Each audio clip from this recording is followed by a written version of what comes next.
আসসালামু আলাইকুম। সব লোক কেমন আছেন? আলহামদুলিল্লাহ আমিও ভালো আছি। আপনার এরকম ধারণা আছে ভিতরে যে আপনি অনেক কিছুর মালিক, আপনার বাড়ি গাড়ি টাকা পয়সা কত কিছু আছে, এরকম ধারণা আপনার ভিতরে আছে? তাহলে আমি আপনাকে প্রচন্ড গাধা এবং বোকা একজন মানুষ মনে করি। আমার মনে করাতে আপনার কিছু আসে যায় না। আপনার আমি কি মনে করলাম না করলাম এটাতে আপনার কিচ্ছুই হয় না।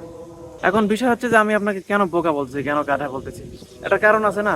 অবশ্যই একটা কারণ আছে। আপনি যে মিথ্যা দাবিটা করতেছেন যে পৃথিবীর বুকে আমার এই আছে, আমার ওই আছে, আমার বাড়ি আছে, গাড়ি আছে, কিসের মালিক আপনি দেখেননি?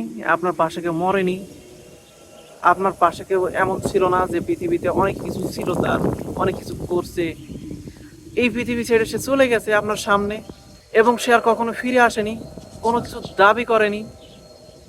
এই বিষয়গুলো কি আপনার চোখে পড়েনি, দেখেননি? আপনি আপনি কি জানেন না এটা?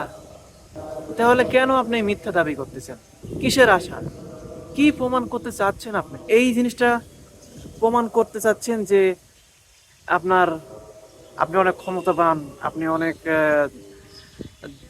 আহ, ধনী, বিত্তশালী, আপনার অনেক ধন সম্পদ, এটা প্রমাণ করতে চাচ্ছেন আপনি? একটু আগে আমি দেখলাম একজন মানুষ স্ট্রেচারে শুয়ে আছে, তার পাশে কিছু মানুষ কান্নাকাটি করতেছে। ওই মানুষটা কখনো উঠে আর বলতেছে না যে তোমরা কান্নাকাটি কেন করতেছো, তোমরা কান্নাকাটি কইরো না, তোমরা আমাকে নিয়ে চিন্তা কইরো না।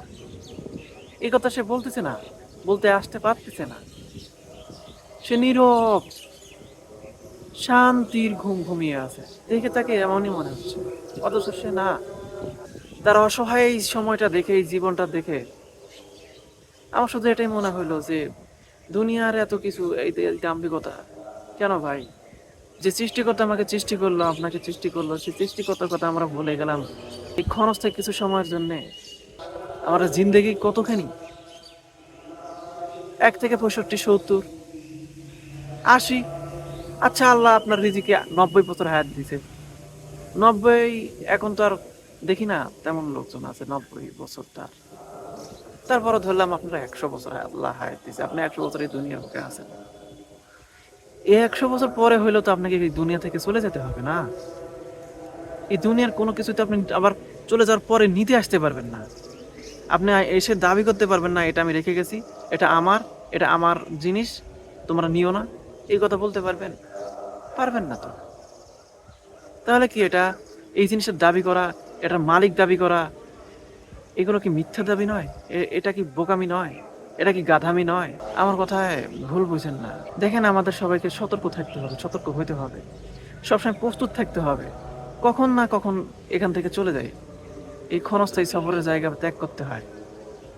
কখন না কখন আল্লাহ এখান থেকে আমাদেরকে নিয়ে যায়। এটার জন্য সবসময় প্রস্তুত থাকতে হবে আমাদের। আসসালামু আলাইকুম রহমতুল্লাহ।